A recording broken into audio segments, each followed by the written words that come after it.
Eu não posso dizer não para minha criança autista, porque senão ela vai entrar em crise. Se te falaram essa frase, ou se tu interpretou o que te falaram como essa frase, deixa eu tentar te explicar que não é bem assim. Eu sou a Angela Aline, eu sou professora formadora, eu sou pedagoga, psicopedagoga, especialista em atendimento educacional especializado, mestra e doutoranda em educação, e aqui no canal eu falo principalmente sobre desenvolvimento infantil e educação inclusiva.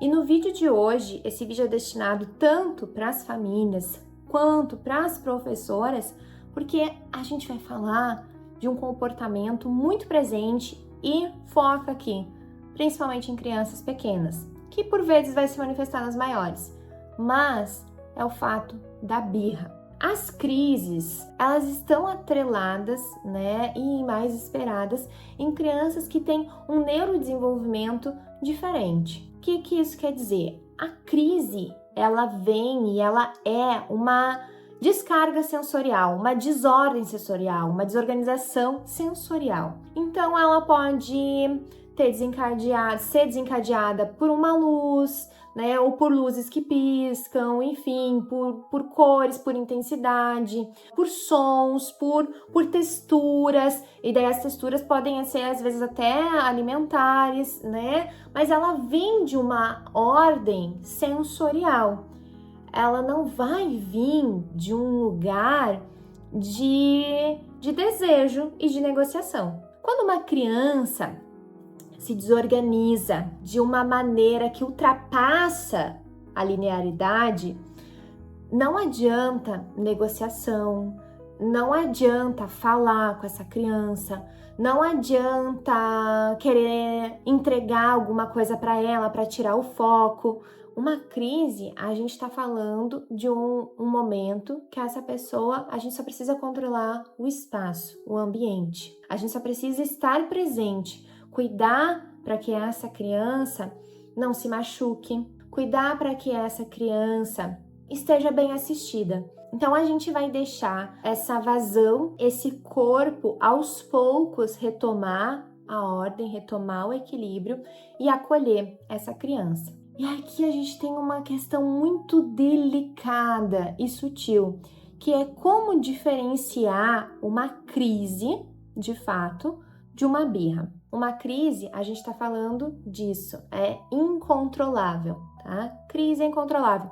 Um exemplo que geralmente eu trago para os adultos, que no mundo que a gente vive hoje na nossa sociedade, as pessoas tendem a entender, é uma crise de ansiedade, Ansiedade hoje é uma coisa mais comum, infelizmente. E quando a gente entra numa crise de ansiedade, a gente não controla ela. A gente não controla um coração palpitando, a gente não controla uma sudorese excessiva.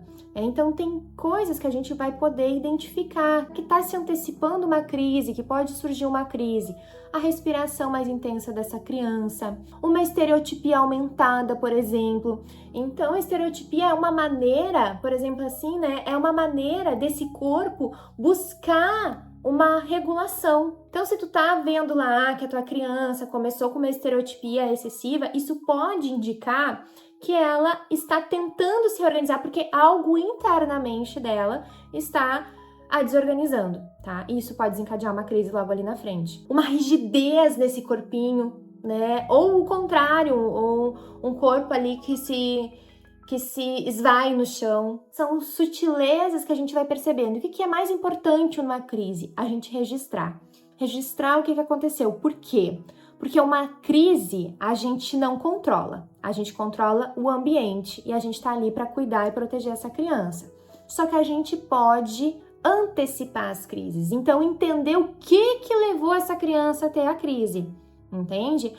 Foi um barulho. Então, como que a gente pode pensar no barulho? Essa criança vai usar abafador? Ou foi um som específico, que isso aconteceu? Foi a claridade excessiva. Então, eu posso botar uma janela?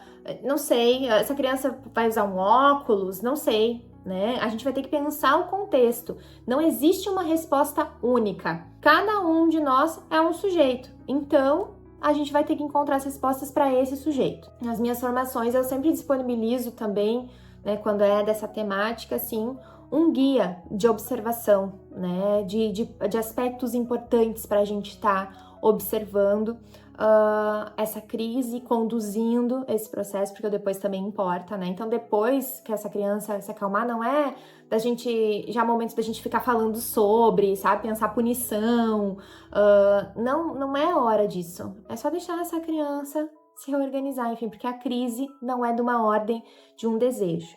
Diferente, meus amores, de uma birra, né? E aí, quem já conviveu com crianças entre 1 e 3 anos de idade, sabe bem o que eu tô falando, né? Os sujeitinhos que demonstram o seu desejo, o seu querer.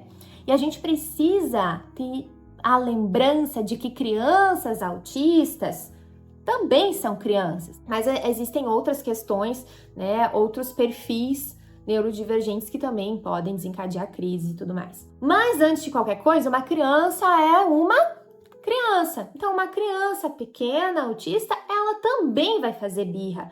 E isso é um bom sinal quando ela faz, tá? Eu lembro que eu tinha um aluno de 3 anos que a primeira birra que ele foi fazer, ele tinha 3 anos e pouco já.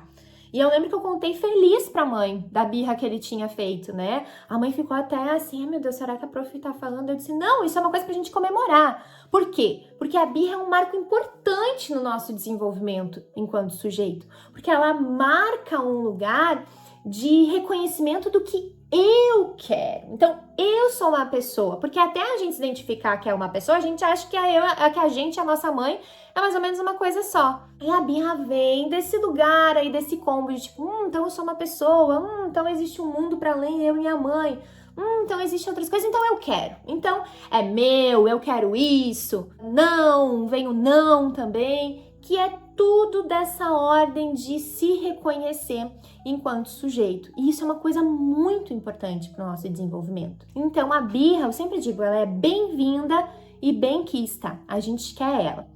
Mas, ao mesmo tempo, a gente quer, né?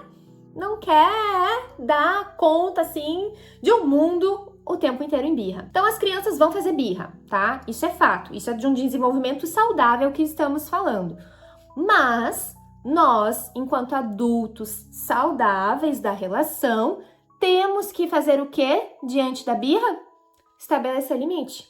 Afinal, não posso ir toda terça-feira tomar um chocolate quente em Paris, não é mesmo? A vida não é só como a gente quer. Existe um mundo, existem outras pessoas que eu preciso respeitar esses desejos, eu preciso respeitar as regras sociais que existem nesse mundo.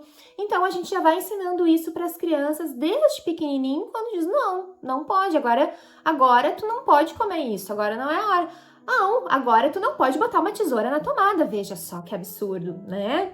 Não, agora tu não pode bater no teu colega, né? Tu vai falar com o teu colega, enfim, a gente vai mediar as situações. E as crianças autistas, elas também vão fazer birra. E a birra, o que é, minha gente? Né? Se tu não tem filhos ou se tu ainda não conviveu com crianças pequenas, se tu nunca foi uma prof aí de um maternal 1, maternal 2, maternal 3, até... As crianças se jogam no chão, as crianças gritam, as crianças batem, né? Porque as crianças estão usando os recursos que elas têm disponíveis com elas naquele momento. As crianças nessa fase da vida estão construindo os seus recursos, estão construindo o seu processo de aquisição de fala. Então as palavras, por vezes, lhes faltam, elas não são suficientes para expressar tudo que elas sentem. Então, sim, as crianças vão extravasar através desse corpo. Por quê? Porque é o jeito que elas se comunicam, entende? Então, a criança não faz isso porque ela é sem limite, porque ela é mal educada e tudo mais. Dessa fase da vida que eu tô falando. E eu tô falando, lembrando vocês que a gente precisa fazer as intervenções e sustentar essas intervenções. Não é brigar com a criança, não é achar que a criança tá te enfrentando, que a criança tá te provocando. Ela nem tem maturidade cognitiva ainda para fazer isso, sabe? Ai, não, vou fazer isso porque daí a minha mãe vai me dar aquilo. Não, as crianças não têm esse jogo, as crianças pequenas não têm esse jogo, tá? Ah, minha gente, respirar 1001 vezes, pedir ajuda. Ah, tô lá na sala com as crianças, é difícil. Sei que é difícil, tá? Antes que alguém diga, mas falar assim é fácil, lá na sala com não sei quantos. Eis que fala para vocês, professora de educação infantil, tá? 25 alunos de 5 anos, 18 alunos de 3 anos, com alunos autistas na sala. Então, eu sei o que eu tô falando, tá? Não é só de teoria, que graças a Deus tem bastante também, mas não é só desse lugar, tô falando da prática também. E por ser da prática é que eu sei que a escola precisa estar junto. Por quê? Porque tem um dia lá que eu não vou estar tão bem também. E as crianças vão estar nessa fase da vida delas. Então, eu vou ter que chamar minha colega e dizer, ela consegue ficar aqui 5 minutinhos? Eu vou lá tomar uma água, vou lá lavar meu rosto e eu volto. É o nosso trabalho. A gente escolheu estar ali. Então, a gente precisa se regular de certa maneira, usar as nossas ferramentas, criar talvez mais ferramentas pra gente, enquanto a gente oferta e ensina também essas crianças a terem as suas próprias ferramentas. Então, crianças autistas, elas também vão fazer birra. E a gente vai identificar se é birra ou se é uma crise pelos sinais que eu falei antes de onde vem a crise. Se essa criança, vamos pensar uma criança autista de 3 anos, ela tá se jogando no chão, ela tá gritando porque ela queria a bola e tu disse que agora não dava pra jogar bola porque tá dentro de casa, vai quebrar as coisas, e daí tu no momento tipo, tá, pega essa bola, e ela para, na hora ela não tava em crise, entende? Porque crise é uma coisa que ela não vai conseguir controlar, tipo, ganhei o que eu queria, ganhei meu chimarrão, parei, né? Não, eu tô desorganizada. Espero que esse vídeo possa ter te ajudado de certa forma a conseguir diferenciar quando é uma coisa e quando é outra. Nenhuma das duas é uma coisa fácil, né?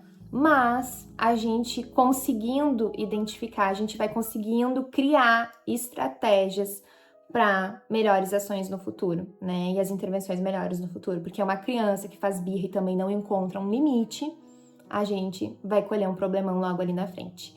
Tá bom? Te inscreve no canal, ativa as notificações, deixa teus comentários, curte esse vídeo e a gente se vê no próximo vídeo. Até mais!